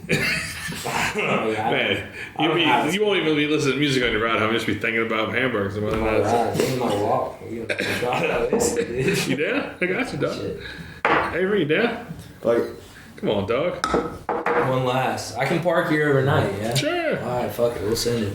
You gotta see him pulling in, bro. Give me that. Not too bad. I mean, it's only 8, so I got time. Yeah, it's early. You should see my man pulling in with no power steering, trying to whip it around the parking lot. Coming backwards down his traffic pattern. You know, I started to give him some attitude about it. Like, you're going the wrong way, you prick. I said, you know what? He's sitting on his porch, tapping his foot with his arms crossed, just Like an old man. Like just an taking it all in. And I come in with the window and I just don't know. I'm like, my bad, dude. Like, no power steering. This is my dad's truck. My shit got driven in the ground on tour. Yeah, his old man's truck, no power steering. And he was like, I mean, as bad as I didn't want it to be funny, it was funny. No, it was great. You know? It was great. All right, boys. Can I make this toast? Oh, yeah, absolutely. To rattlesnakes and condoms. 2 things I don't fuck with, gentlemen. There you go. I learned that in Texas at a network commercial. That's a good one. Yeah. I get it. Same. Relatable. It's valid, dude. It's valid. 8 o'clock. Hell yeah. Yeah, I was kind of like, I wanted you to give me a little bit. That was good, man. The 7-Eleven, the fucking Loves. You guys do Buc-ee's at all?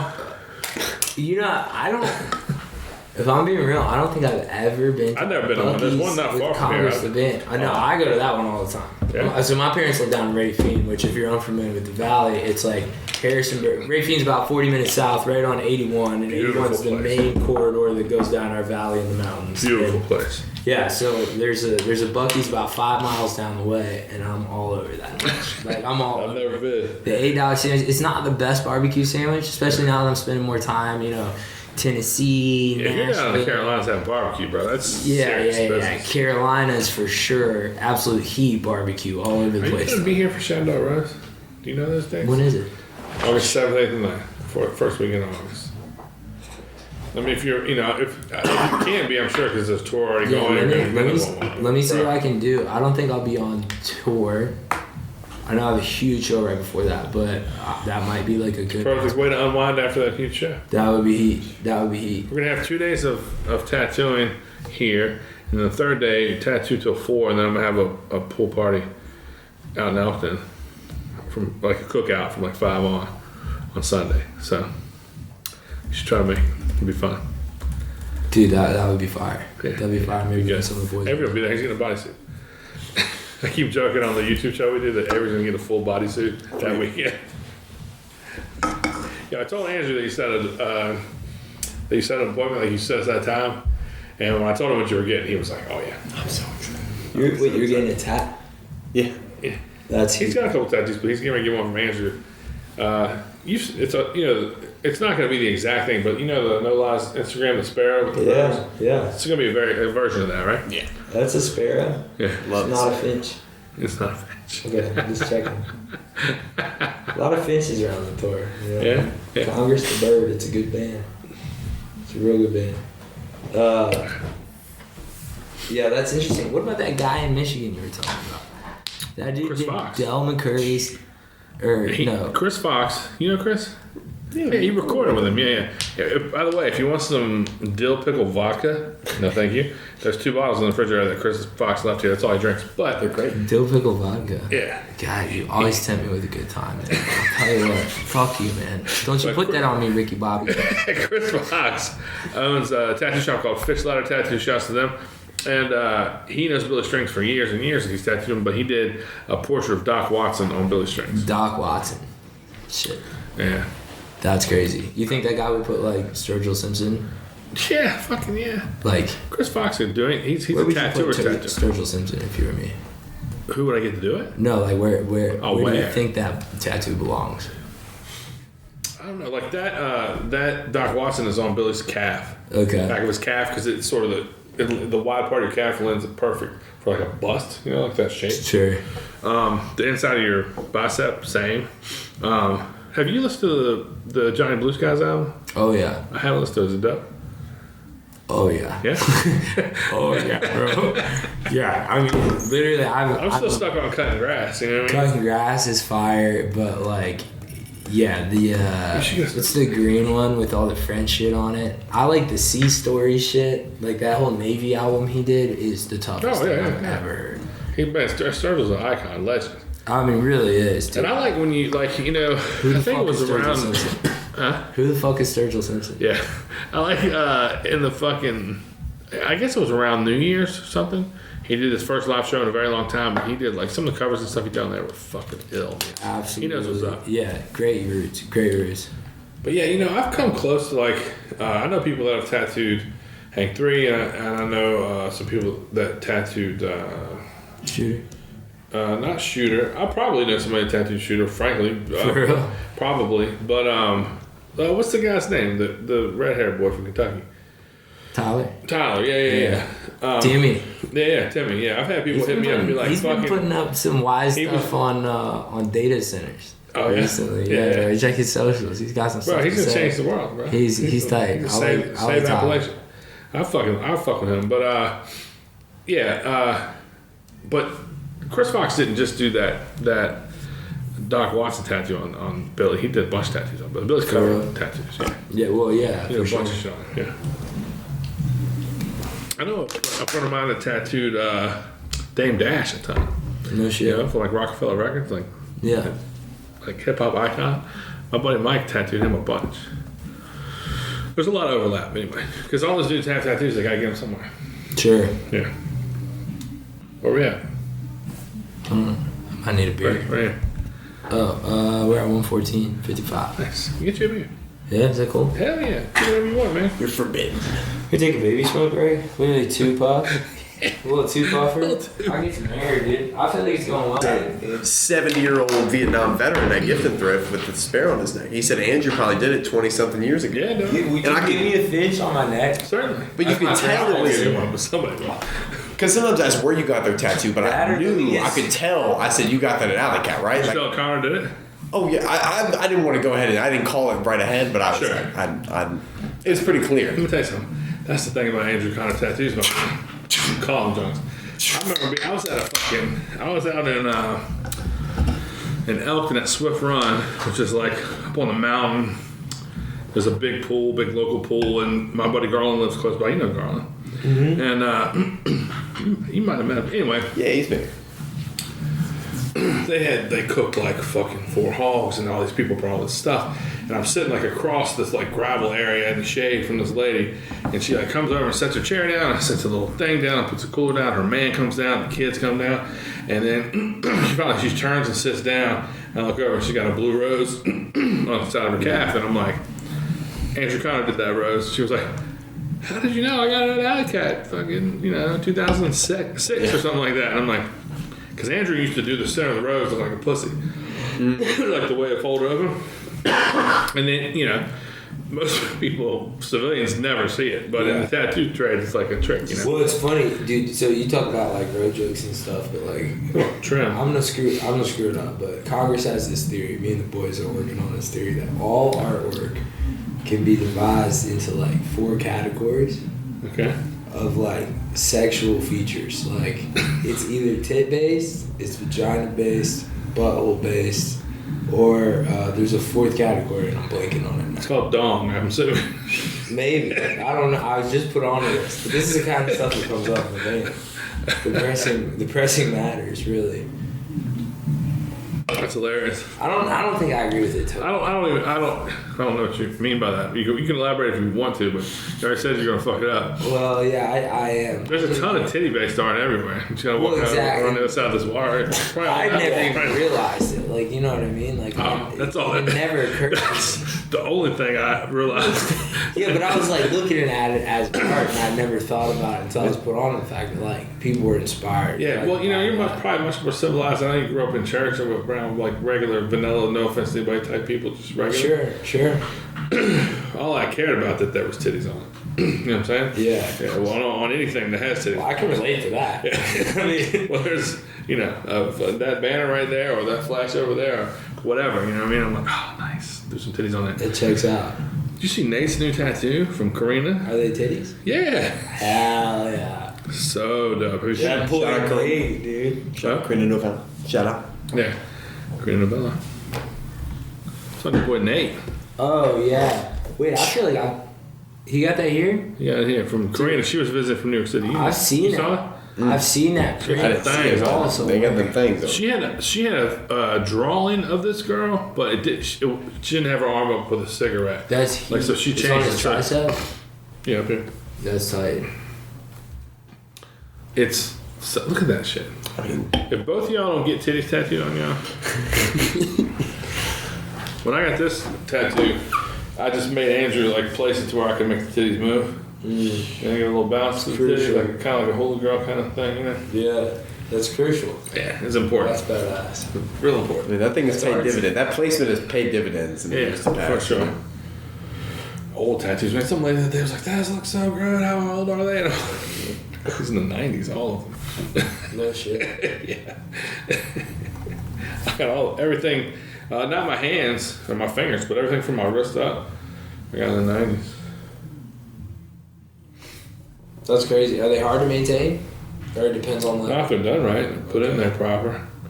The biggest enemy to them is the sun, and I don't really protect them from the sun that much. But and I feel like you go outside a lot. Yeah, I'm out there.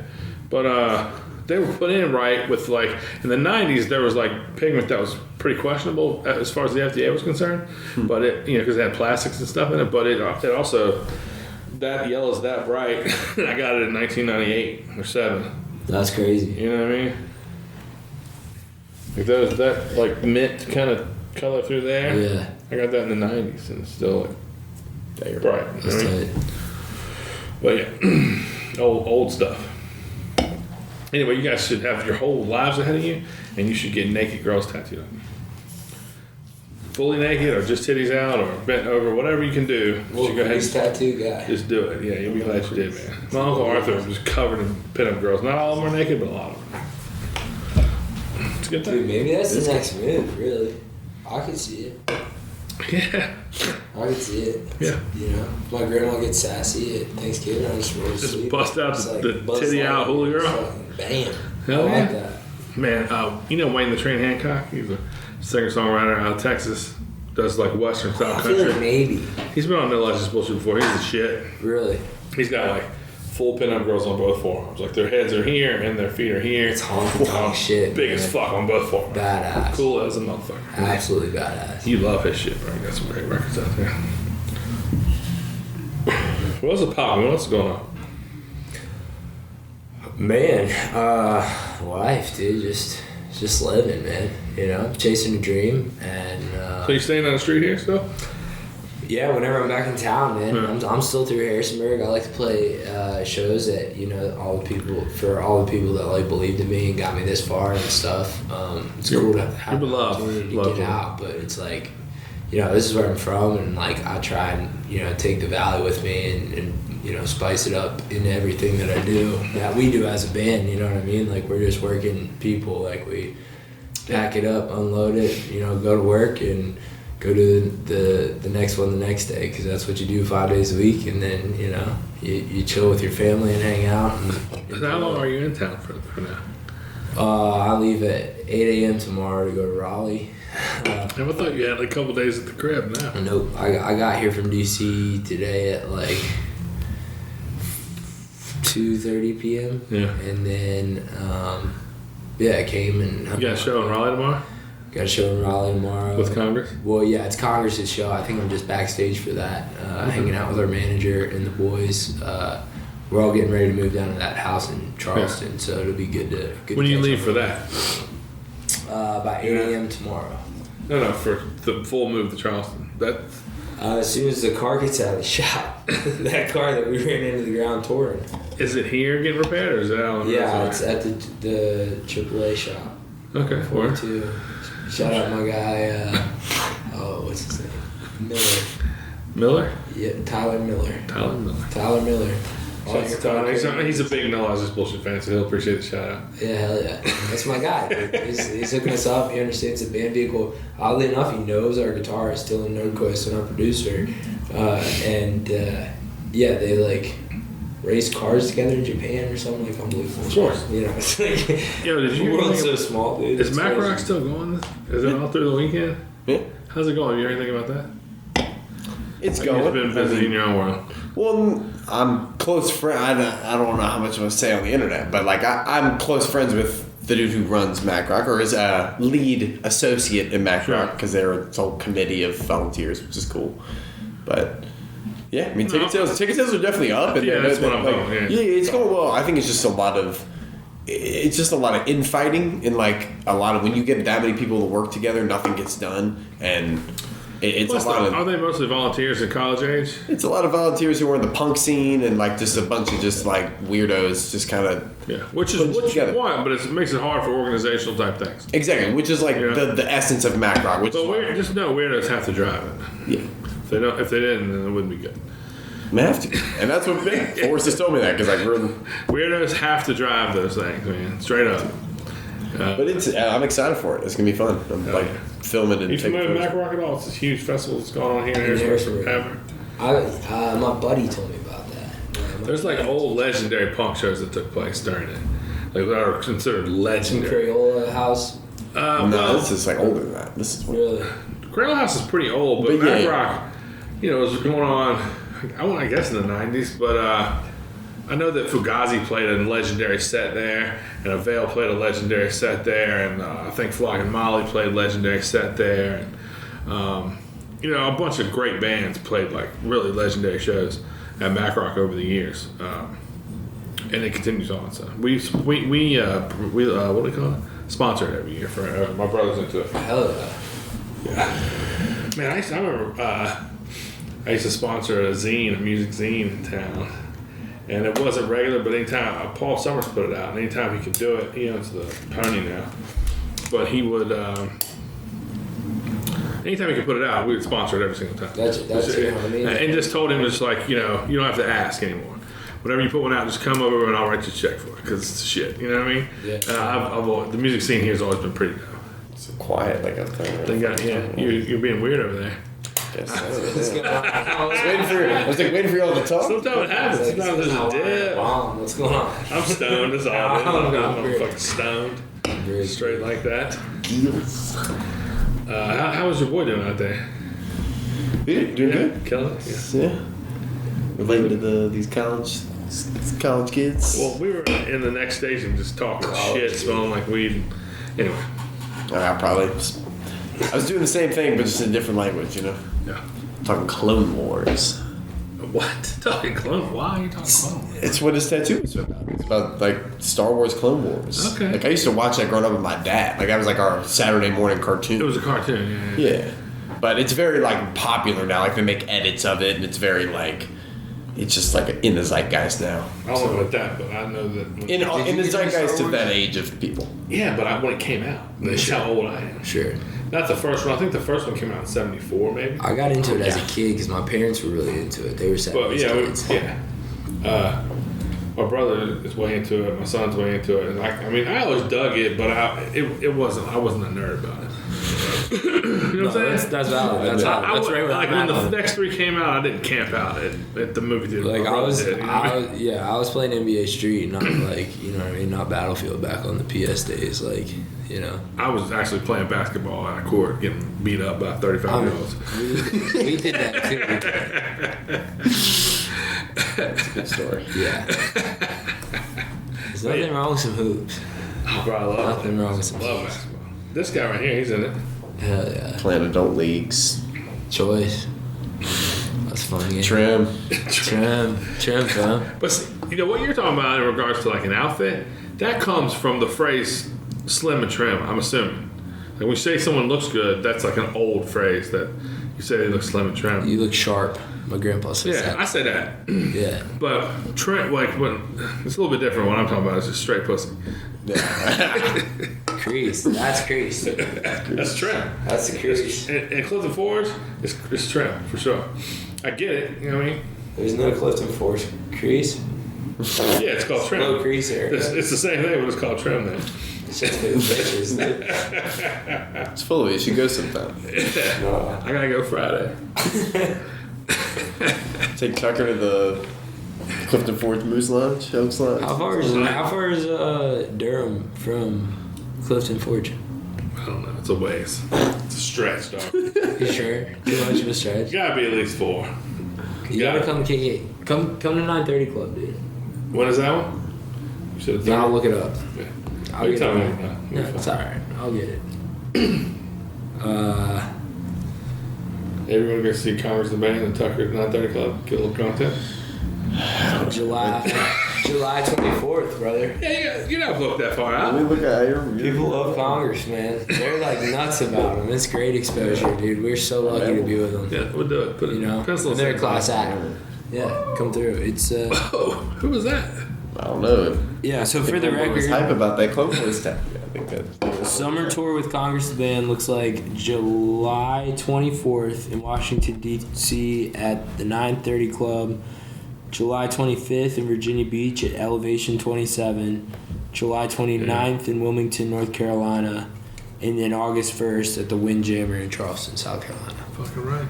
Yeah, which is awesome. That's where I'm going to be living this summer with the boys. And hopefully going to record some music and do some art and play some gigs around town. We got a lot of tricks up our sleeves and surprises for the tourists in Charleston and the locals. You gonna behave when you're down there? You're gonna be squatted up, bro. You're gonna be there with the boys. Hey, give me a please. Hey, man, You gonna summertime. be squatted up, bro. Hey, you can't trust a pirate in the summer. You never know what might happen, dude. Near the water, bro. I'm a water dude. I mean, I was born in Maryland. Yeah, You know what I mean? Yeah. I like the water, dude. Still got the salt running through my veins. That's sturgeon, man. You know. Sea You need a stories. beer? You good? I'm still working, man. Yeah, he's good. He's good. We got a tall boys, I see. Hurts my feelings a little bit, but it's alright. Thanks, Sorry. sir. I've been mowing them down tonight. It's gonna stumble back home. Whatever. There's more in there. If not, maybe something we'll pick up some more. There's some White Claws in there. some buzzing berries. Oh, whose are those? Do you know? I have no idea. I mean, we all keep stuff in that Can I refrigerator. wear the sombrero? Huh? Is it right? Can I wear the sombrero? Yeah, you can want some, bro. Go right ahead. So, we did an episode of Shop Talk. Reporter went motherfucker the whole time, and no one ever said a word about it. That's crazy. We put out, I mean, bro, I put out at least 2 reels with that motherfucker, and no one said anything. In the opening comment of the podcast was you telling a story about the first time you went to Mexico. And you literally go, so when I was in Mexico, and then it cuts to Porter just like standing there in a sombrero. And nobody said nothing. You did a thing. And It's really kind of insulting. it was. And they're my feelings. Is this crazy? No, it's good. Yeah, you can rock that. Dude, it looks amazing. Orange for the Orioles, you know what I'm It's saying? audio only podcast. It looks great. Just have my shades.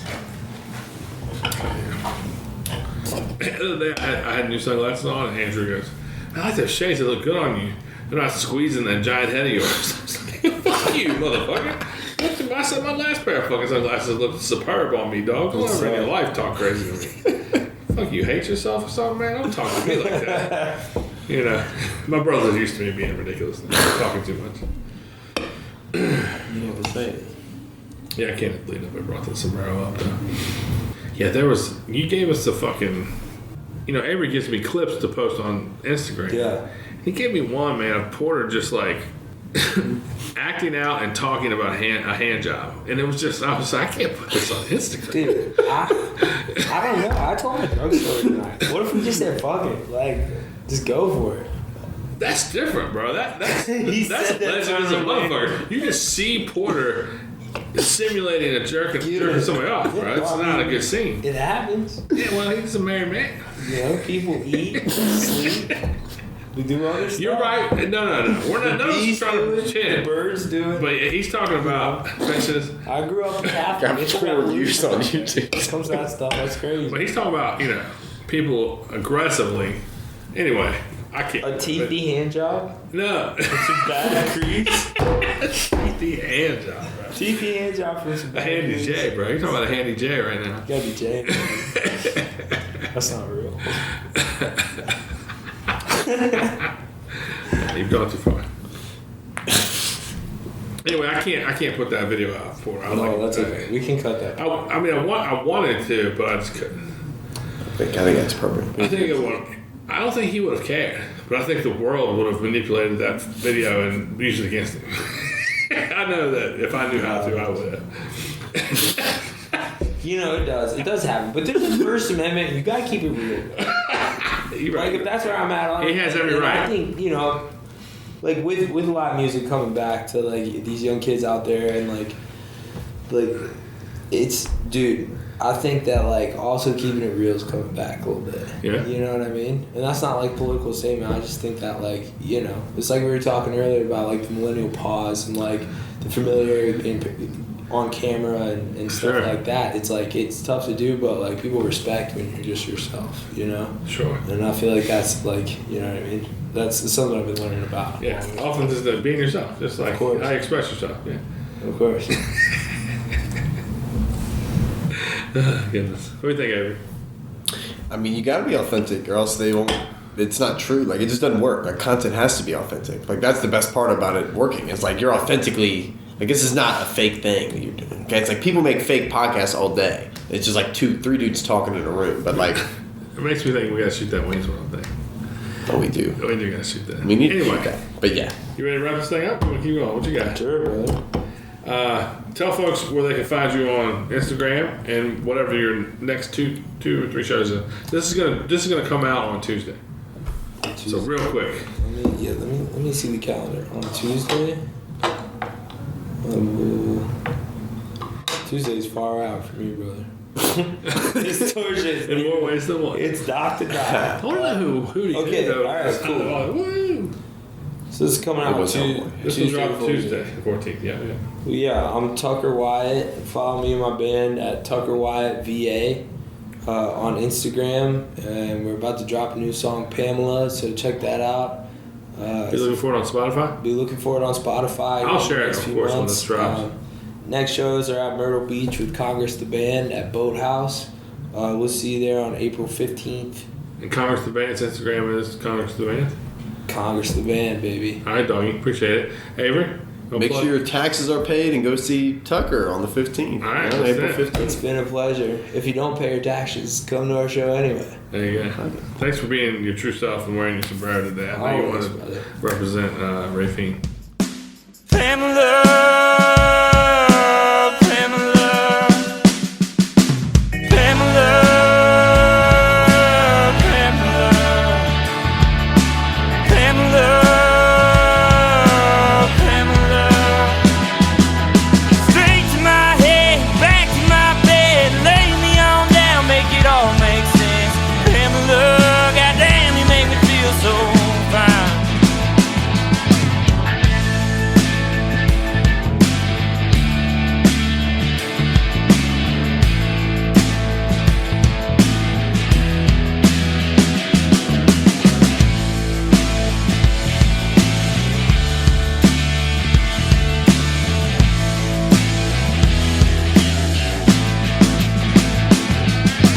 Pamela, Pamela, Pamela, Pamela. No lies, just bullshit.